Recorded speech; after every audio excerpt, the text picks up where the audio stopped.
নমস্কার বন্ধুরা, কেমন আছেন সবাই? আশা করি সবাই খুব ভালো আছেন। স্বাগতাস ওয়ার্ল্ডে আপনাদের আরও একবার স্বাগত জানাই। আরও একটা নতুন ভিডিও দিয়ে আপনাদের সামনে চলে এলাম। আর কোথায় যাচ্ছি সেটা তো বলবো। রোববার ছিল, বুঝতেই পারছেন, একটা ছুটির দিন, সেটাকে ওয়েস্ট করলাম না আর বেরিয়ে গেলাম ঘুরতে। কোথায় গেলাম একটু একটু কি আপনারা বুঝতে পারছেন? বলবো আপনাদের সব বলবো।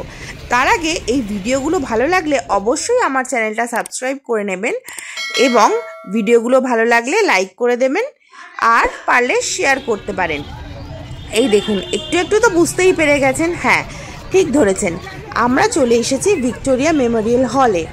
ভিক্টোরিয়া মেমোরিয়াল হল হলো কলকাতার ময়দানের কাছে অবস্থিত একটি বৃহৎ মার্বেল পাথরের স্মৃতিস্তম্ভ, যেখানে কুইন ভিক্টোরিয়া থাকতেন। এটা 1906 থেকে 1921 সালের মধ্যে ব্রিটিশরা তৈরি করেছিলেন। এটা ভারতের সম্রাজ্ঞী রানী ভিক্টোরিয়ার স্মৃতির উদ্দেশ্যেই তৈরি হয়েছিল। আর এর স্ট্রাকচারটা দেখুন, দারুণ, পরন্ত বিকেলে দারুণ লাগছে। আমরা না অনেক বছর পর ভিক্টোরিয়া গেলাম। এখন টিকিট ওই 50 টাকা হয়ে গেছে পার হেড। দেখলেনই তো, আগে আমরা লাস্ট এসেছিলাম তখন টিকিটের মূল্য ছিল 20 টাকা।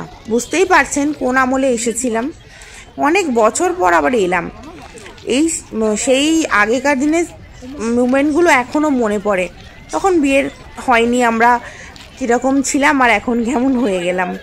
আর এই দেখুন, আমার সোনাই বেজায় খুশি। এরকম পাথরের রাস্তায় ও দিব্যি গুটি গুটি পা এগিয়ে চলেছে। আর একবার ফুলগুলো দেখুন কি সুন্দর। কিন্তু এটা মেনটেন করে বলুন, এত পর্যটক আসে। বিশেষ করে আমি যেটা লক্ষ্য করলাম, কলকাতার আশেপাশে লোক কম, কিন্তু অনেক জায়গা থেকে, মানে অনেক দূর দূর থেকে লোকরা এখানে এসেছিল এটা দেখতে। আর আসবে না কেন বলুন, এত সুন্দর লাগছে চারিপাশটা। আমরা কিন্তু সকালে লাঞ্চ করে বেশ বেলা করেই এসেছি, কিন্তু তাও খুব ভালো লাগছে দেখুন। আর চারিপাশটা দেখে একদম আমি মুগ্ধ হয়ে গেছি। অনেক বছর পরে আসলাম, তাও ভালো লাগছে। ভিক্টোরিয়া মেমোরিয়ালের স্থপতি ছিলেন উইলিয়াম এমারসন। নকশাটি ইন্দো সার্সেনিক ধাঁচে তৈরি, যেখানে ব্রিটিশ এবং মুঘল উপাদানের সাথে ভেনিসীয়, মিশরীয় এবং ডেকানি স্থাপত্যের প্রভাব মিশ্রিত করা হয়েছে। ভবনটি 338 বাই 328 ফুট এবং উচ্চতা 184 ফুট। এটি সাদা মার্কানা মার্বেল দিয়ে তৈরি। কার্জেন ইচ্ছাকৃতভাবেই কক্ষটি 64 ফুট ব্যাসের করার ইচ্ছা করেছিলেন, যাতে তাজমহলের থেকে এটা একটু বড় মনে হয়। আর এখানে দেখুন, সোনাই হাত ছাড়িয়ে দৌড়াবে। ও এত দুষ্টুমি আরম্ভ করেছিল, যার জন্য না ওকে নিয়ে বাইরে বেরোনোই মুশকিল। আর এই ফুলগুলো দেখুন, লাল রঙের, এত সুন্দর লাগছে। আমি তো অনেকক্ষণ এই ফুলগুলোর সামনে দাঁড়িয়েছিলাম। বেশ সুন্দর লাগছে। ওইখানে বাগানটাও ডালিয়া পড়েছে, এত সুন্দর লাগছে। আর এখানে শান্ত স্নিগ্ধ পরিবেশ, খুব ভালো লাগছে। এই জায়গাটা একটু ভিড় কম ছিল। আর এই দেখুন, ওই বাচ্চাটা ওর মায়ের সাথে বল নিয়ে খেলছে। সোনাই ওই বাচ্চাটা থেকে বল কেড়ে নেবে, আর ও তো দেবে না। এই দেখুন, যত বার বারণ করছি তত ওর পেছনে ছুটে ওর থেকে বলটা নিয়ে নেবে। ওকে অনেক কষ্টে বুঝিয়ে বাজিয়ে এখান থেকে নিয়ে আসা হয়েছে। আর এই দেখুন, এখানেও ফটো তুলবো বলে পোজ দিচ্ছে। বলেছি ফটো তুলবো, পোজ দাও, তো সেই পোজ দিচ্ছে। এই দেখুন, আর হাত ধরবে না, ও হাত ছাড়িয়ে এখানে এগিয়ে যাচ্ছে।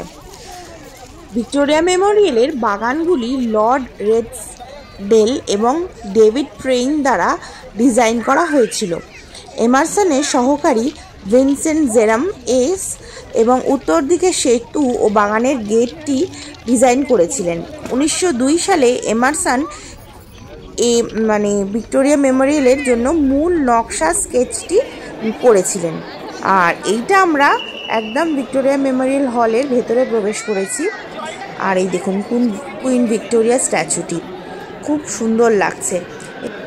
ভিক্টোরিয়া মেমোরিয়ালটি সাদা মাকরানা মার্বেল দিয়ে তৈরি, যা তাজমহলের জন্য ব্যবহৃত উপাদানের অনুরূপ, যা এটিকে আকর্ষণীয় মার্জিত চেহারা দিয়েছে।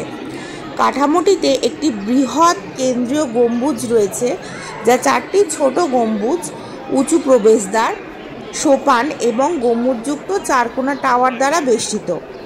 কেন্দ্রীয় গম্বুজের ওপরে বিজয় দেবদূতের একটি ব্রোঞ্জ মূর্তি রয়েছে। নকশা একটি বৃহৎ কেন্দ্রীয় হল রয়েছে, যেখানে রানী ভিক্টোরিয়া ও অন্যান্য ব্রিটিশ বিশিষ্ট ব্যক্তিদের মূর্তি এবং প্রতিকৃতি রয়েছে। স্মৃতিসৌধে কলকাতার ইতিহাস, ব্রিটিশ ঔপনিবেশিকদের যুগের জন্য নিবেদিত গ্যালারি এবং ব্রিটিশ আমলের চিত্রকলা, ভাস্কর্য, পাণ্ডুলিপি ও ধ্বংসাবশেষ সহ বিভিন্ন নিদর্শনও রয়েছে। ভিক্টোরিয়া মেমোরিয়াল কলকাতার ঔপনিবেশিক অতীতের একটি বিশিষ্ট স্মারক হিসেবে কাজ করে এবং ভারতের ব্রিটিশ স্থাপত্য ও সাংস্কৃতিক প্রভাবের প্রতীক। এটি একটি গুরুত্বপূর্ণ পর্যটন আকর্ষণ এবং একটি সাংস্কৃতিক কেন্দ্র। বিভিন্ন প্রদর্শনী এবং অনুষ্ঠানের আয়োজন এখানে করা হয়। স্মৃতিসৌধে একটি গ্রন্থাগার এবং অনেক দুর্লভ বই, নথি এবং সংরক্ষণাগারেরও সংগ্রহ রয়েছে, যা ভারতের ঔপনিবেশিক ইতিহাসের অন্তর্দৃষ্টি প্রদান করে। ভিক্টোরিয়া মেমোরিয়ালের ভিতরে 25টি গ্যালারি রয়েছে। এর মধ্যে রয়েছে রাজকীয় গ্যালারি, জাতীয় নেতার গ্যালারি, প্রতিকৃতি গ্যালারি, কেন্দ্রীয় হল, ভাস্কর্য গ্যালারি, অস্ত্র এবং অস্ত্রাগার গ্যালারি এবং নতুন কলকাতা গ্যালারিও এখানে আছে। এখানে এই পেন্টিংসগুলো দেখছি আর অবাক হয়ে যাচ্ছে, এত সুন্দর কারুকার্য। আর এই দেখুন ভিক্টোরিয়া মেমোরিয়ালের রেপ্লিকাটা দেখুন, এত সুন্দর জিনিস। আমরা যত দেখছি তত অবাক হচ্ছি। আমি জানেন তো বহু বছর বাদে এখানে আসলাম। লাস্ট পুনায় বন্ধুদের সাথেই এসেছি, সেটাও অনেক বছর অনেক বছর আগে এসেছিলাম। সে বিএড করার সময় লাস্ট এসেছিলাম। এত ভালো লাগছে ভেতরটা ঢুকে। আগে তো সেরকম ফোন ছিল না এখানে, সেরকম ফটো টটোও তোলা হতো না। এবারে মন ভরে ভিডিও করে নিয়ে যাব, এটা আমি রেখে দেবো আমার ইউটিউব চ্যানেলে, ব্লগের মাধ্যমে আমি মেমোরিটা রেখে দেবো। আর ভিক্টোরিয়া মেমোরিয়াল হল প্রতি বছর লক্ষ লক্ষ দর্শনার্থীকে আকর্ষণ করে, কেবল ভারত থেকে নয়, বিশ্ব জুড়ে। আর আমি এটা বুঝতেও পেরেছিলাম, কেননা আমরা যখন পাস করছিলাম বিভিন্ন আলাদা আলাদা ভাষায় কিন্তু লোকেরা কথা বলছিল। আর প্রতি বছর এখানে শীতকালে খুব ভিড় হয়। আর দেখে তো আপনারা বুঝতেই পারছেন, এর চিরন্তন সৌন্দর্য, সমৃদ্ধ ইতিহাস এবং নির্মল পরিবেশ এটিকে ভ্রমণকারীদের জন্য একটি অবিস্মরণীয় অভিজ্ঞতা করে তোলে। আর ভিক্টোরিয়া মেমোরিয়াল হলে বছর ধরে কিন্তু অসংখ্য বলিউড এবং আঞ্চলিক চলচ্চিত্রের শুটিংয়ের পটভূমি হিসেবে কাজ করছে। এর জাঁকজমক ও মনোরম পরিবেশ এটিকে একটি আইকনিক অবস্থান করে তুলেছে এবং চলচ্চিত্রের নির্মাতাদের কাছে একটি অত্যন্ত জনপ্রিয় পছন্দের জায়গা বলতে পারেন। তাছাড়া এখন দেখছি এখানে প্রচুর প্রি ওয়েডিং শ্যুট হচ্ছে। আমরাও যখন গেছিলাম সেখানে এরকম প্রচুর প্রি ওয়েডিং শ্যুট দেখলাম। আর এখানে জিনিসপত্রগুলো দারুণ। আর এই দেখুন, আমরা এইগুলো দেখছি আর ওর বাবার সাথে খেলা আরম্ভ করে দিয়েছে।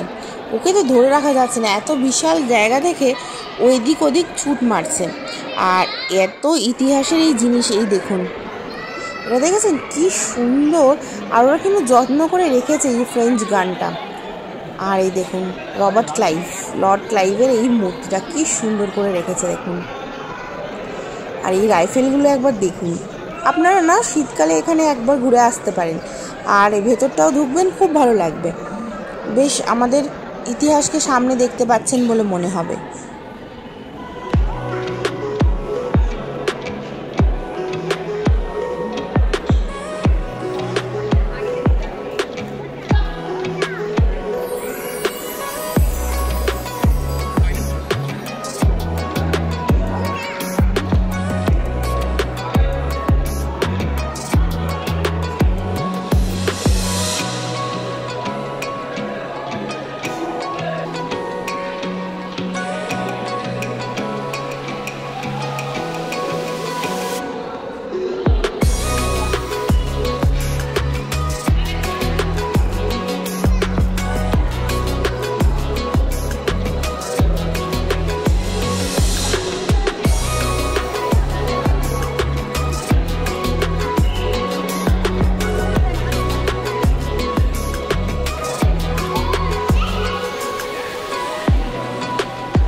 আমাদের ভিক্টোরিয়া মেমোরিয়াল ঘোরা প্রায় শেষের পথে। এটা আমরা লাস্টে যে গ্যালারিটা ছিল সেটাই ঘুরছি। আর আমাদের অন দ্য হোল এত ভালো একটা সন্ধে কাটালাম যে কি বলবো। আপনারাও চলে আসতে পারেন, বেশ ভালোই লাগবে জানেন।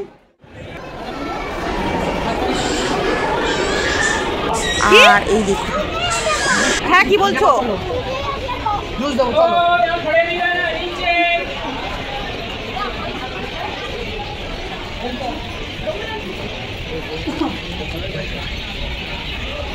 ফেরার পথে দু চোখ ভরে একবার দেখে নিয়েছিলাম, আবার কবে আসবো জানি না, কিন্তু আবার আসবো। আর ফুলগুলো দেখুন, এখানে ডালিয়াগুলো শীতের সময় তো দারুণ লাগছে, এত সুন্দর লাগছিল। আর এই দেখুন, তখন আলো জ্বলছিল না যখন আমরা ঢুকেছি। এখন প্রায় ভিক্টোরিয়া মেমোরিয়াল বন্ধ হয় এই 6টার সময় বন্ধ হবে। আর ওকে একটা জুস কিনে দিয়েছি। আর এই দেখুন কি সুন্দর লাগছিল। এখানে এই ঘোড়ার গাড়িগুলো এরকম বেরোলেই আপনারা দেখতে পাবেন একটু পার হলে। আর আমরা ডিসাইড করলাম একটা ঘোড়ার গাড়ি চাপবো, একটা হর্স রাইড নেব। যেই ভাবা সেই কাজ, আমরা উঠে গেছি ঘোড়ার গাড়িতে।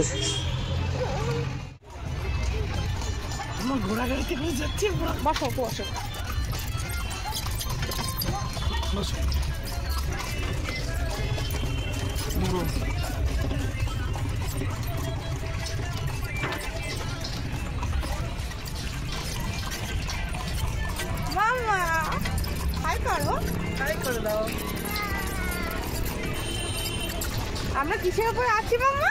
কিসে যাচ্ছি?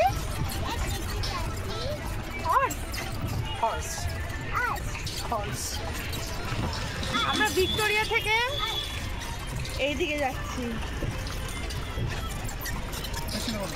এখানে ঘোড়ার গাড়িগুলো ভিক্টোরিয়া মেমোরিয়াল যখন আপনি বেরোবেন এক্সিট পয়েন্ট থেকে, যখন রাস্তা ক্রস করবেন ওখানে সারিবদ্ধভাবে দাঁড়িয়ে থাকে। আর আপনারা চড়তেই পারেন, এত সুন্দর লাগবে। ওখানে ফিক্সড প্রাইস হয়ে গেছে এখন। আগে যেমন বার্গেনিং করা যেত, এখন সেরকম বার্গেনিং করা যায় না। ফিক্সড রেট, ওটা আপনাকে এক চক্কর দেবে। এই একটা চক্কর ওই মিনিমাম 10 মিনিট মতো লাগে একটা চক্কর দিতে। ওখানে আপনার কত টাকা নেবেন জানেন? 500 টাকা নেবেন। সব গাড়ি, আমরা অনেকগুলো গাড়ি জিজ্ঞাসা করছিলাম, সব গাড়ি ওরকম 500 টাকাই রেট ছিল। তো আমরা এই গাড়িটা উঠলাম। বিভিন্ন ধরনের গাড়ি আছে, বিশেষ করে এই রকম। আর এত ভালো লাগছিল, আমরা খুব এনজয় করলাম সেই বিকেলটা।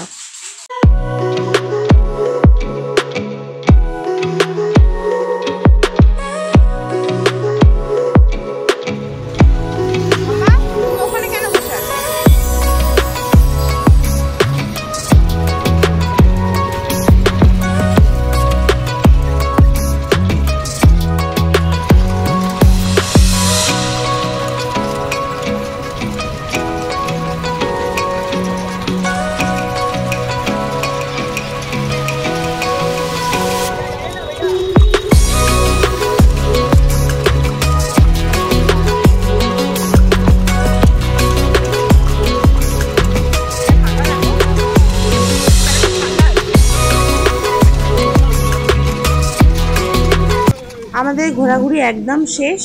ওখান থেকেই আর একটু গিয়ে আমরা একটা রেস্টুরেন্টে ডিনার করে নিচ্ছিলাম। তখন ঘড়ি কাটায় 7টা বাজে, না আর্লি ডিনার আর কি। বুঝতেই পারছেন, একটা মাটন বিরিয়ানি নিয়েছিলাম আর সাথে মাটন কষা। বেশ জমিয়ে ডিনারটা করলাম। আর হোটেলেই ও সোনায় ঘুমিয়ে পড়েছে, দেখতেই পাচ্ছেন। ওকে ওরকমভাবেই কোলে তুলে একটা ক্যাব বুক করে আমরা বাড়ির পথে রওনা হলাম। বেশ ভালো দিন কাটালাম। আপনারাও এরকমভাবে আউটিং করবেন, খুব ভালো লাগবে।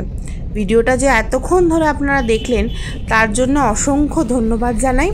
ভালো লাগলে অবশ্যই আমার চ্যানেলটা সাবস্ক্রাইব করে দেবেন এবং ভিডিওটা কেমন লাগলো তা কমেন্টে লিখে জানাতে ভুলবেন না। Thank you.